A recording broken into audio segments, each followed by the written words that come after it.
Ayan, mag-Korean noodles muna tayo. Ayan, masarap siya. Pero, ewan ko lang, maanghang siguro to. Ayan. Ayan, sarap yan. Oh my gosh.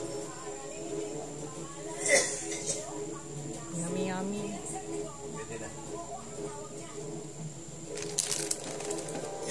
Tapos, ito yung hinalo. Ito yung hinalo, ayan. Yan yung hinalo. Yan yung paborito ko na nasa Macau ako. Tsaka sa Hong Kong. Ayan. Sobrang sarap yan. Medyo mahal nga lang dito. 350. Oh my gosh.